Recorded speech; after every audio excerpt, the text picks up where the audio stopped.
Good afternoon to everyone. Good afternoon. God bless you all.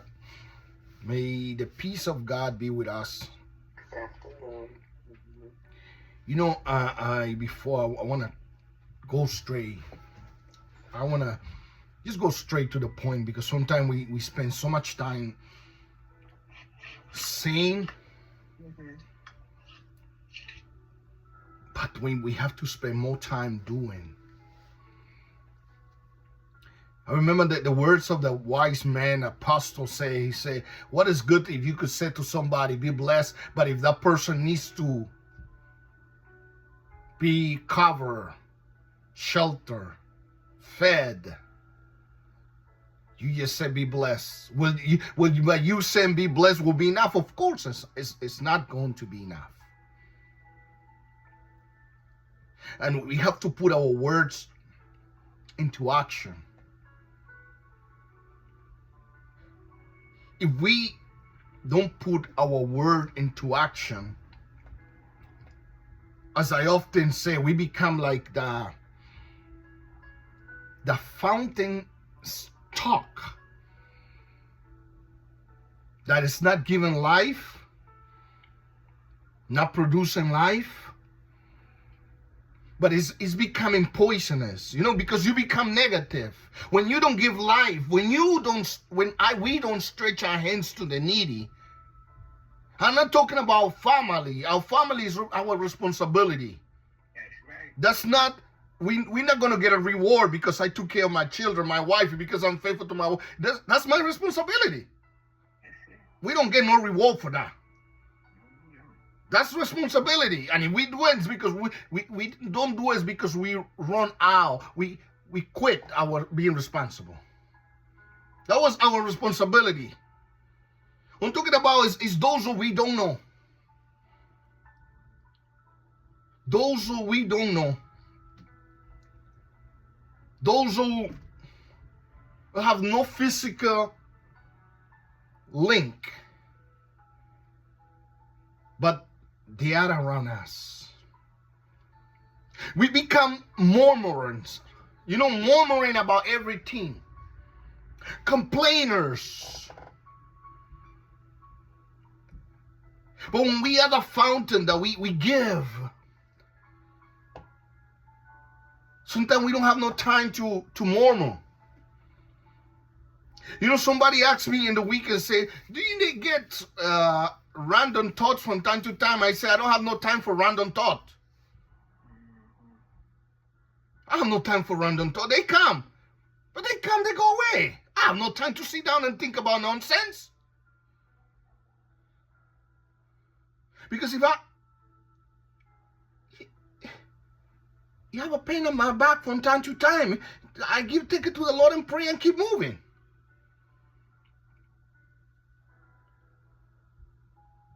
What is good if I come home and I say, oh, I spend the whole... There's some stuff that you have to take it to the Lord and jump and bless somebody.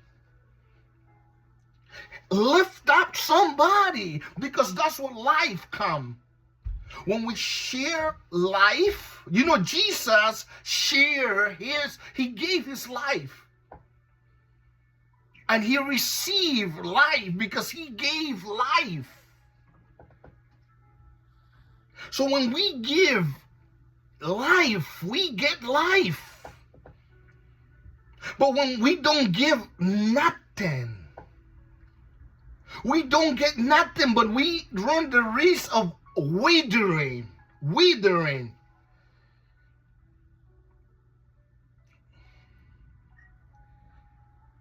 Become a murmurer, complainer. It's not that I don't have a pain in my back or from time to time. Come on, we all humans. We overwork ourselves.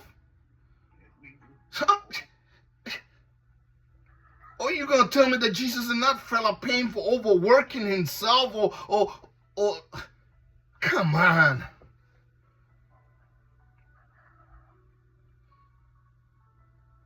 But When we give life, we receive life. If we don't give our time,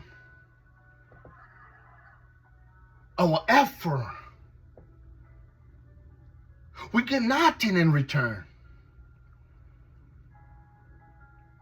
That's why, we hear the parable of the man that said, look,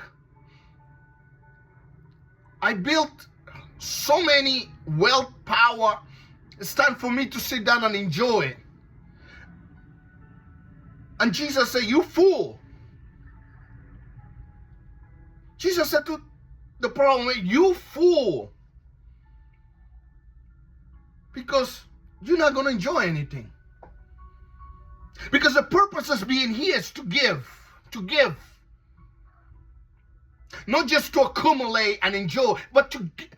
But Pastor, I give to my family. Look, let me tell you something. That's your responsibility. That's my responsibility. That's right. Don't think that you can deserve a reward because you give it to you. That's your responsibility. And those who run from it, woe to them. Or those who put their responsibility on somebody else, woe to them. But that's our responsibility. We don't deserve a crown for doing what we're supposed to be doing. The crown comes when we go beyond our responsibility to the stranger. When we share life,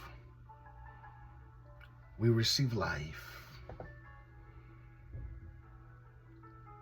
When we give life, when we give our time, when we give our effort, when we give, we will receive.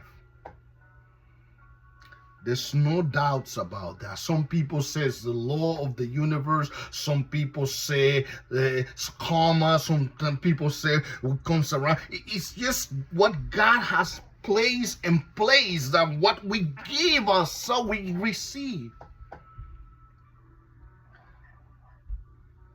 From the minute that we start withholding, we could wither.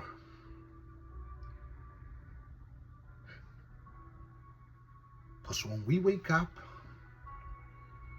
I say, wow, it's not about me anymore. It's about my neighbor. Well, if they deceive me, that's between them and God. God will deal with them. But that's not going to stop me for doing good. That's not going to stop me. For someone who deceived me, for someone who mistreated me, it's not, God will deal with them. But that's not going to deter us,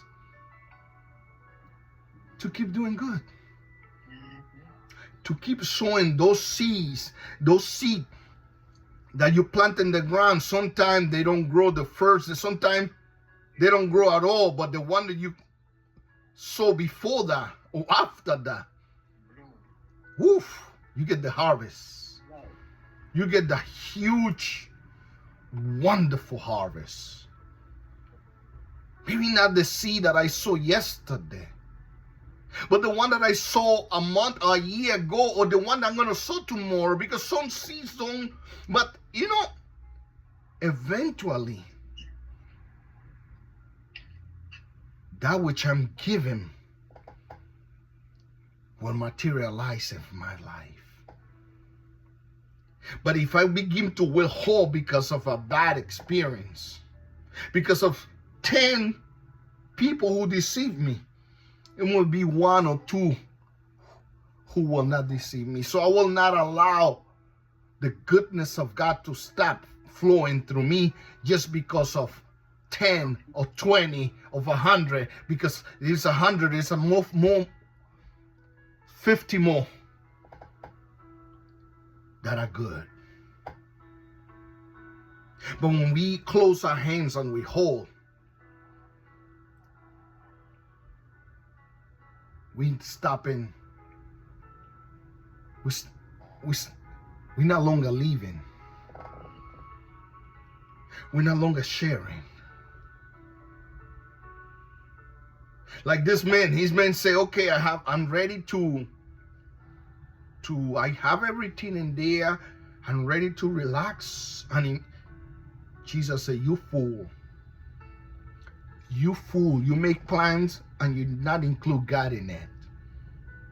You say I'm going tomorrow there. You don't say God's willing. You say I'm going to do this. You don't say if God permits me. You don't commit it to God.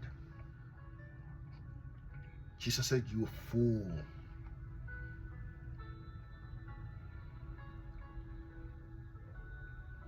Because we get life. It's when we give life.